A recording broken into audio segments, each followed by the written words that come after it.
Bienvenue dans Au Quotidien. Au sommaire en ce lundi 12 janvier, une première en Sarthe et dans les Pays de la Loire, une caméra sur un arbitre pour atténuer les violences sur les terrains.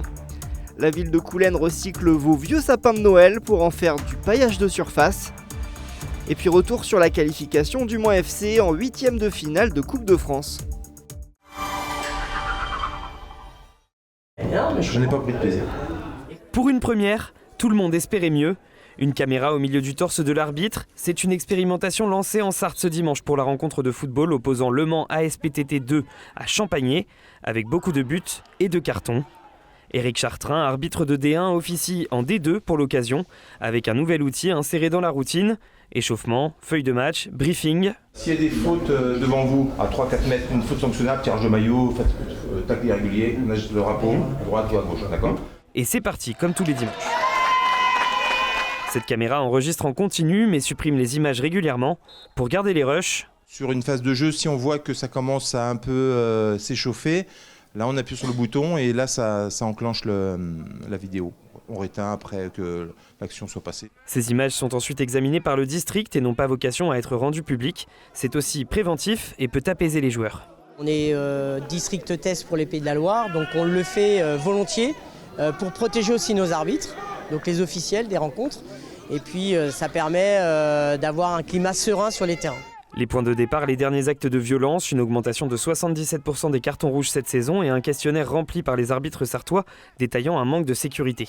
Commencer à mettre des caméras pour faire baisser la tension lors d'un match, je trouve que c'est un échec quelque part sur la pédagogie que peut-être les clubs doivent avoir avec leurs joueurs. Maintenant, on ne peut pas rester sans rien faire.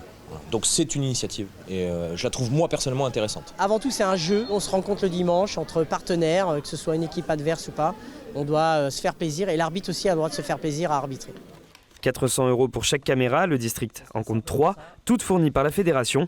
Sur le terrain, l'objectif est de l'utiliser avec parcimonie et prévenir tout risque. C'est plutôt pas mal, ça évite que ça parte vraiment en pagaille pour pas grand chose, pour une petite faute de rien du tout. Là on l'a vu sur la première mi-temps, on voit qu'à des fois ça commence à chauffer un petit peu, il appuie sur sa petite caméra et du coup les joueurs direct ils voient très bien qu'il faut qu'ils s'arrêtent quoi. Donc c'est plutôt pas mal. Oui, mais cela n'évite pas tout. Ce dimanche, le match dégénère. Un coup de tête d'un joueur envers un coéquipier, 2 cartons jaunes cumulés, puis un geste dangereux.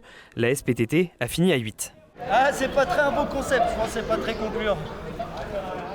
Monsieur Chartrain a activé 3 ou 4 fois sa caméra. De son propre aveu, il ne s'y attendait pas.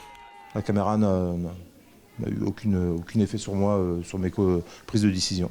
Non, je pensais que ça allait être un match simple à arbitrer, mais là non, au contraire, ça a été un match tout autre. La première fois que je joue, je mets 3 rouges. Ces 3 caméras serviront lors des matchs à enjeu ou avec des tensions potentielles. Elles doivent participer à l'apaisement général pour que le foot sartois retrouve sa sérénité.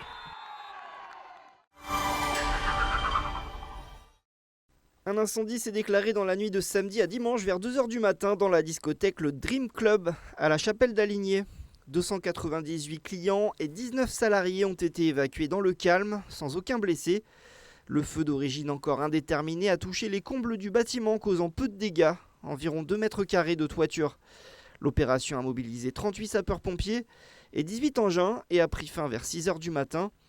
La préfecture fait savoir que l'établissement était à jour de ses contrôles de sécurité, avec un avis favorable délivré en octobre 2024.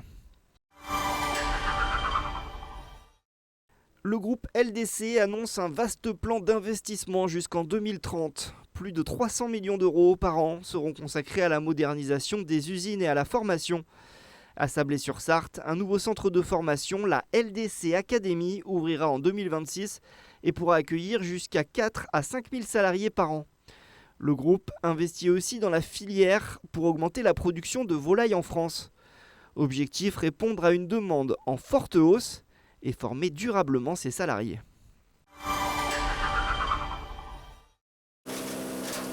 Opération broyage de sapin. À Coulennes, les arbres de Noël jetés par les particuliers deviennent du paillage. On récupère une centaine de sapins, donc ça fait à peu près 500 kilos. Et au lieu de renvoyer ce carbone dans l'atmosphère en faisant une incinération, parce que souvent ça partait à la déchetterie, à l'incinération, on récupère ce carbone, on le maintient en matière. Une matière qui servira pour l'enrichissement et la protection des sols des espaces verts de la ville de Coulennes. On utilise les copeaux des sapins pour éviter l'évaporation de l'eau à la période d'été.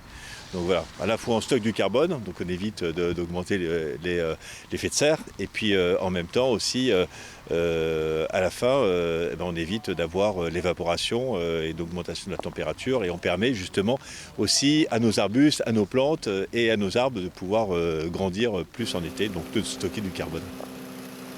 Alors si vous ne savez pas quoi faire de votre vieux sapin, n'hésitez pas à l'amener se faire broyer. 14 rue de Provence, à Saint-Pavas. Le pont de Luché-Pringé est de nouveau contraint à la fermeture en journée pour une durée de 3 semaines.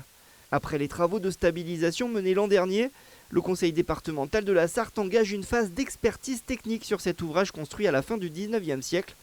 Objectif à long terme, remplacer entièrement le tablier du pont.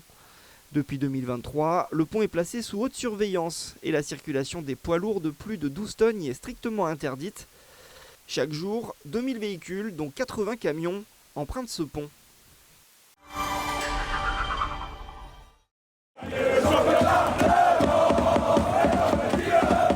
C'est lui qui harangue la foule, déjà décisif pendant la rencontre contre Nancy, et Van Hadfoot s'est encore illustré pendant la séance de pénalty. Avec un poteau, même s'il avait plongé du bon côté, et un arrêt, le portier profite des minutes qu'il dispute. C'est du travail aux entraînements, quand les joueurs veulent tirer, souvent c'est moi dans les buts, donc je me sers un petit peu de ces expériences-là pour le mettre à profit en match. Avec cette victoire, Le Mans rejoint les 8e de finale de Coupe de France, comme l'an dernier, où ils avaient été éliminés par le PSG. L'objectif numéro 1, c'était de pouvoir aller et d'ouvrir cette porte de 8e de finale, être parmi les 16 dernières boules au tirage. Et aujourd'hui, il y en avait 7362 au démarrage, donc c'est beaucoup de fierté, comme je leur ai dit, ils peuvent être fiers. Mieux, leur série d'invincibilité atteint désormais 17 matchs, colossal pour un promu, mais... Plus vous gagnez, plus vous vous approchez de la défaite en fait.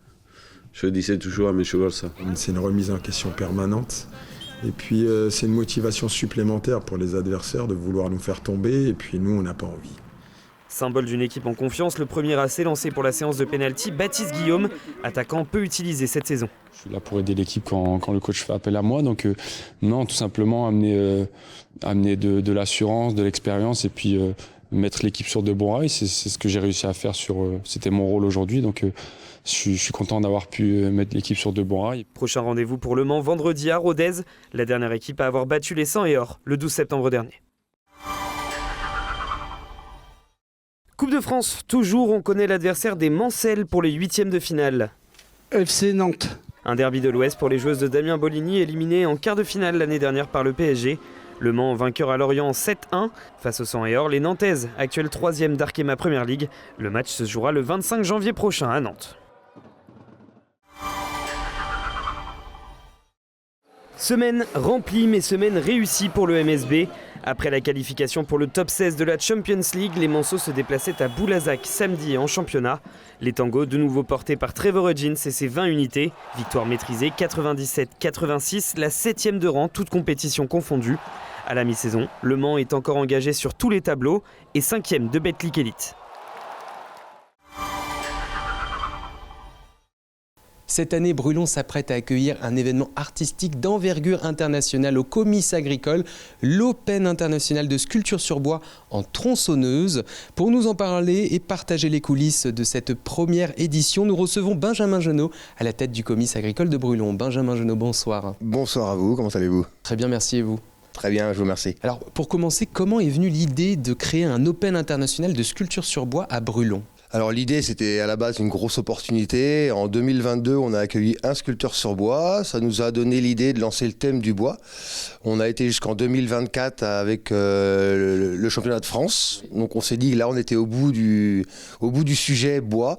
Et par opportunité, avec un excellent travail de toutes les équipes en 2024, on a eu le droit, l'opportunité, le choix d'accueillir la finale internationale de Coupe du Monde de sculpture sur bois. Alors, quelle est l'ambition l'ambition principale de cette édition 2026, que ce soit justement pour le comice agricole et plus particulièrement local à Brulon, dans la commune de Brulon? Alors nous, c'est vraiment histoire de marquer le coup avec le comice agricole, de faire un événement où on peut recevoir tout le monde, toute génération, toute population, toute personne qui a envie de se divertir pendant le week-end. Le week-end à Brulon, il y aura des commerçants, des manèges, des artisans, des expositions d'animaux et l'open de sculpture sur bois. Donc ça fera un événement où on pourra accueillir entre une quinzaine, 15-20 000 personnes dans le week-end. D'accord. Donc international, combien de pays participeront? 11 nationalités pour l'instant qui ont signé. Ça fait 30 sculpteurs différents. Alors c'est un événement qui n'a jamais été fait en France ni en Europe. C'est vraiment inédit de le faire chez nous. Alors, qu'est-ce qui distingue selon vous cet Open international des autres événements de sculpture sur bois, que ce soit en France, voire même en Europe? Alors le thème là, l'Open de sculpture sur bois, c'est vraiment basé sur toute la sculpture et tout ça. Et aujourd'hui, en Europe et en France, il y a très peu d'organisations, très peu d'associations qui réunissent des sculpteurs. Aujourd'hui, on va faire partie vraiment de l'élite Brulon, on va faire partie de l'élite de la sculpture sur bois pendant un week-end. D'accord. Comment les artistes sont sélectionnés et quel type de création le public peut-il espérer découvrir sur place? Alors chaque sculpteur est recruté par son organisation. Chaque pays a soit des associations, soit une fédération, donc ils recrutent les meilleurs de chaque pays. Tout est synchronisé à Brulon et l'organisation, les sculpteurs sur bois, la mairie de Brulon et la scierie Ternil, qui sont des partenaires principaux de cet événement, choisissent un thème. Et cette année, on a choisi le thème environnement, écologie, tout ce qui touche autour de la nature. Alors justement, parlons des partenaires, vous venez de le mentionner, Benjamin Genot, vous avez besoin encore de partenaires qui soient présents pour assurer cet événement au mois de septembre prochain? Bien sûr, c'est un budget assez conséquent. On a triplé, voire quadruplé notre budget par rapport aux comices des autres années. Donc forcément, pour cet événement-là, qui sera un one-shot, on aimerait bien avoir un maximum de partenaires pour que chaque partenaire local ait une visibilité. Sachant que ça va être diffusé sur les informations, on va avoir un sacré impact visuel sur Brulon. Donc on voudrait que tous les acteurs locaux participent à cet événement, quoi. De quoi vous avez besoin encore aujourd'hui pour assurer cette édition? Aujourd'hui, c'est plus un partenariat financier qu'on recherche. D'accord. Pour vous donner une idée, on est à peu près aux alentours des 250 000, 300 000 euros de budget pour cet événement-là. Quelles contreparties ou formes de visibilité peuvent être proposées aux partenaires qui s'engagent aux côtés du comice? Alors, il y a différentes sortes de partenariats. Ça va de l'encart publicitaire sur le catalogue du comice agricole de Brulon, en passant par des affiches qui font de grandes dimensions, des écrans géants sur site, et puis bien sûr tous les réseaux sociaux qui vont avec, quoi. Vous espérez un impact sur la vie locale à Brulon avec cet accueil? Bien sûr. On a déjà eu un peu l'expérience en 2024 et on a eu d'énormes retombées, que ce soit économiques pour les partenaires et des retombées de bonne humeur et de plaisir pour les associations du secteur, quoi. Et pensez-vous que cette Open internationale a vocation à terme à devenir un rendez-vous régulier peut-être? Est-ce que c'est une ambition pour le comice agricole? C'est pas l'idée aujourd'hui, mais l'idée est excellente. On en a déjà parlé plus ou moins. Après, il ne faut pas que ça devienne réverbatif, quoi. Faut vraiment ramener des nouveautés. Mais on peut caler une date tous les 2-3 ans à Brulon pour recevoir ce genre d'événement-là. Ouais, c'est super sympa. En tout cas, on va suivre cela de près. Rendez-vous est donné le 26 et 27 septembre prochain à Brulon lors du comice agricole, la 191e édition du comice agricole de Brulon. Merci Benjamin Genot. Donc vous êtes le président du comice agricole de Brulon d'être venu ce soir. Merci à vous.